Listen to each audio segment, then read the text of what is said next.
Легендарная «Кобра» оказалась продуктом симбиоза британской инженерной мысли и американской мощности. Однако в середине 60-х, как бы это странно ни звучало, ее популярность была далеко не такой, как сегодня, и продажи оставляли желать лучшего. Часть дохода компании AC Cars Limited приносили трехколесные пластиковые транспортные средства для инвалидов, построенные по заказу Министерства здравоохранения.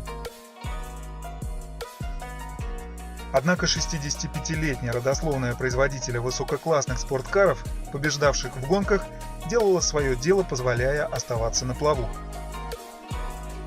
В то время контракт на постройку шасси для Кэрролла Шелби подходил к концу, и чтобы поправить дела со сбытом, глава компании Дерек Харлок задумался о расширении модельной линейки, разбавив ее более роскошным спортивным автомобилем класса Гран-туризмо, способного конкурировать с Феррари, Ламборгини и Мазерати.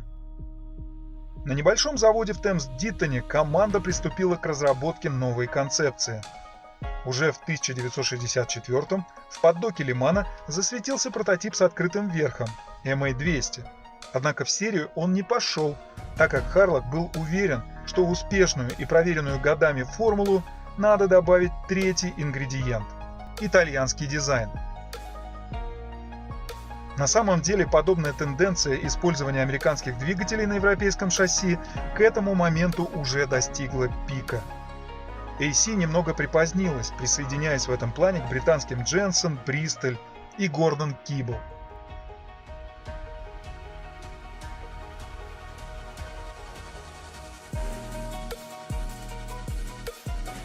Чтобы обсудить детали возможного сотрудничества, Харлок встретился с представителями Бертони и Гиа на выставке в Турине в начале 65-го. Однако, когда через швейцарского дилера Хьюберта Паттея он познакомился с Пьетро Фруа, то вопрос был тут же закрыт. Фруа с энтузиазмом согласился создать несколько набросков, которые были готовы в ближайшее время. Одобрив один из них, уже в мае 65-го Харлок отправил шасси в Турин. Летом того же года Фруа построил прототип кабриолета. Он оказался невероятно похож на Мазерати Мистраль, созданную им в 63-м, хотя на самом деле у них были общие только фары, дверные ручки и рамки дверных стекол. Впервые новинку продемонстрировали в октябре 65 года на Earls Court Motor Show в Лондоне. При этом она носила название AC427. Лишь в марте следующего года в Женеве на стенде Фруа представили кузов Fastback. Производство серийных машин удалось наладить только в 1967-м, и на то было две основные причины. Во-первых, возникли трудности с поставкой моторов Ford. Во-вторых, возможности фабрики Фруа были ограниченными, так что постройка кузовов тормозила остальные производственные процессы. Схема выглядела следующим образом. На заводе AC Великобритании строилось шасси и отправлялось в Италию, где на него устанавливали кузов.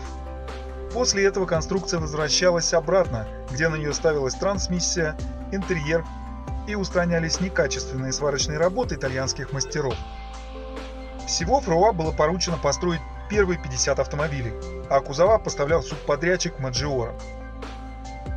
Итак, в основе шасси лежала третья генерация одного из самых агрессивных родстеров в мире AC Cobra 427.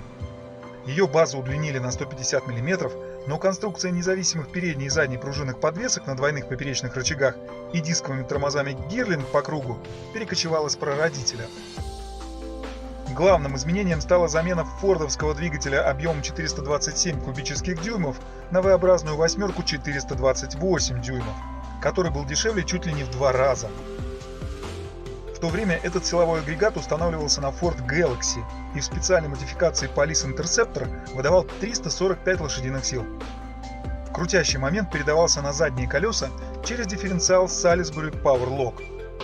Стандартной считалась четырехступенчатая механическая коробка передач Ford Top Loader, а в качестве опции предлагалась трехступенчатая автоматическая коробка передач Ford C6. Первые 3 кабриолета оснастили механикой, но из-за тяжелого привода сцепления она так и не нашла поклонников. В итоге количество машин с автоматическими коробками превысило количество механических в 2 раза. Выдвигалась также идея о том, чтобы предложить в качестве опции 400-сильную версию V8. Однако характеристики 428-го двигателя, делающие автомобиль AC одним из самых динамичных среди современников, сочли достаточными. Так что идея осталась только на бумаге. На выбор клиентам предлагалось 14 цветов кузова: черная, красная или кремовая кожа, а также хромированные спецованные диски Барани, либо из сплава фирмы Minilite. На шинах Avon решено было остановиться после того, как выяснилось, что на Dunlop рулевое управление становится слишком тяжелым, а Michelin были хороши только на сухой дороге. Кстати, первые 6 серийных машин получили V-образную восьмерку объемом 427 кубических дюймов. Только после этого в серию пошли двигатели 428, собственно и давшие название модели. Они производили меньше мощности, чем предшественник, но характеристики отлично вписывались в концепцию американо-европейского гран-туризма. Учитывая небольшой вес в 1416 килограммов, динамические характеристики оказались выдающимися даже с автоматической коробкой передач. В 68-м и 69-м журналисты протестировали автомобиль. Автокар зафиксировал разгон до 60 миль в час за 6,2 секунды. Автоспорт установил невероятные 5,4 секунд и 145 миль в час максимальной скорости. Гран-туризмо получил отличные отзывы касательно управляемости, немаловажную роль в которой сыграло расположение двигателя, сдвинутого назад в пределах базы. Развесовка по осям вышла почти идеальной – 53/47. Преимуществом AC428 оказались большая мощность и крутящий момент, чем у итальянских конкурентов. Но и цена тоже была немалой. В Великобритании он стоил 5573 фунта. При этом и Aston Martin DB6, и Jensen Interceptor стоили на 1000 фунтов дешевле, а икона спорткаров Jaguar E-Type была дешевле в 2 раза.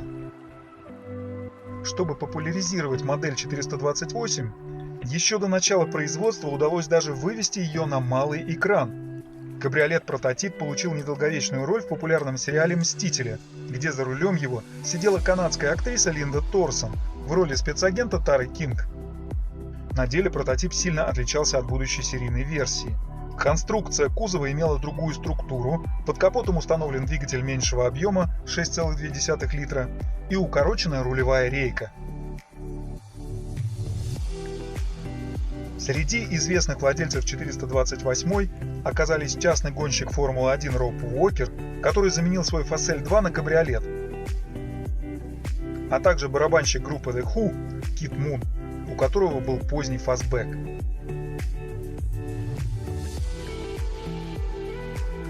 В начале 70-х годов изменениям подвергся салон, в котором обновили дизайн панели приборов. Однако конструкторам так и не удалось решить одну из главных проблем 428, а именно перегрев двигателя, втиснутого в достаточно тесный моторный отсек, хотя автомобиль мог похвастаться массивными вентиляционными отверстиями в крыльях, правда не спасающих ситуацию. В конце концов, этот вопрос так и оставили на усмотрение последующих владельцев. Справедливости ради стоит отметить, что при штате в 150 человек и всего 4 дилерах AC была пусть и небольшой, но все-таки клиентоориентированной компанией, которая все еще гордилась индивидуальным подходом к клиенту.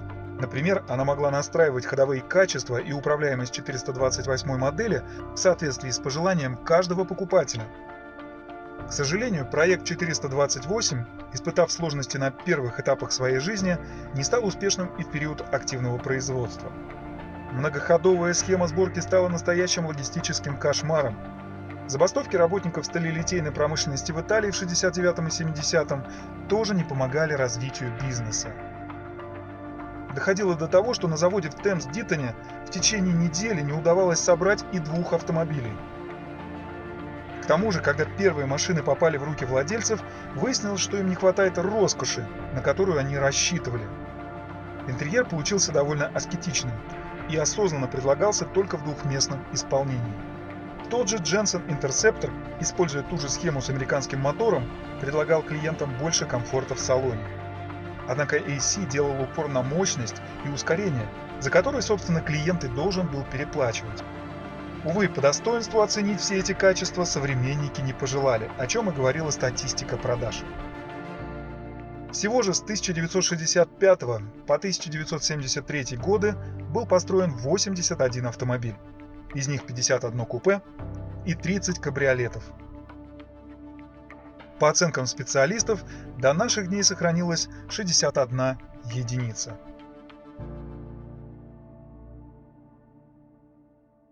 В начале 70-х стало окончательно ясно: спортивный автомобиль класса люкс не приносит прибыль и улучшить положение дел вряд ли получится. Хотя Харлок предпринимал попытки найти британского производителя кузовов, чтобы разорвать порочную логистическую цепочку и даже перейти на производство кузовных деталей из стекловолокна. Он даже был близок к заключению сделки с Coventry Motor Panels. Однако противостоять внешним факторам в лице ужесточившегося законодательства в области безопасности и экономической ситуации из-за топливного кризиса было нелегко. Вкладывать средства в серию краш-тестов небольшая компания просто не могла себе позволить. В поисках выхода из сложной ситуации AC попросила Фруа изготовить несколько прототипов кабриолета с более современным внешним видом, где главную роль играли новомодные всплывающие фары с электроприводом. Однако для серийного производства он оказался слишком дорогим и спасти положение не мог. Но окончательную точку в истории 428 модели поставил Ford. Когда американская корпорация объявила, что больше не будет поставлять двигатели напрямую, а только через местного агента, Харлок решил, что с него хватит. Последний 428 был построен в июле 1973 года, хотя оставалось еще 9 невыполненных заказов. Отказавшись также от проекта 429, четырехместного купе, который Петер Монтеверди отверг после размолвки с Пьетро Фруа, Дерек Харлок решил сделать ставку на более доступный спорткар с центральным расположением силового агрегата. За основу был взят прототип Диабло, спроектированный Baana Stables. Так появилась модель 3 литра, позднее переименованная в 3000 ME. Но разговор о ней давайте отложим как-нибудь на другой раз.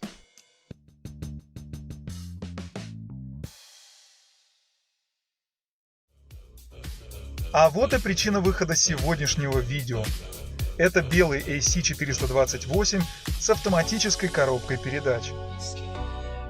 Первым владельцем оказался некий Джон Мойер. Следующим собственником стал Дэвид Мейнелл из Бертон-он-Трент.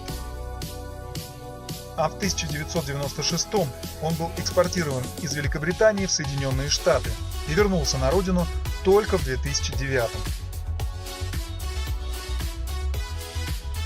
На рынке классических автомобилей в силу редкости модель 428 появляется нечасто.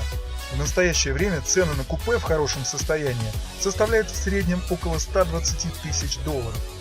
А последний кабриолет, проданный Сотбис в августе 2021 в Монтерее, ушел с молотка за фантастические 302 тысячи долларов. Среди фастбеков тоже есть рекордсмен. Вот этот серый 428, проданный в то же самое время, что и открытая версия, но на аукционе Bonhams Quail Lodge. Его цена составила 173 600 долларов. Купе, о котором мы затеяли разговор в этом выпуске, выставляется на продажу 16 апреля 2023 года на аукционе Bonhams в Гудвуде. Предполагается, что за него смогут выручить 60-90 тысяч фунтов, примерно 75-112 тысяч долларов.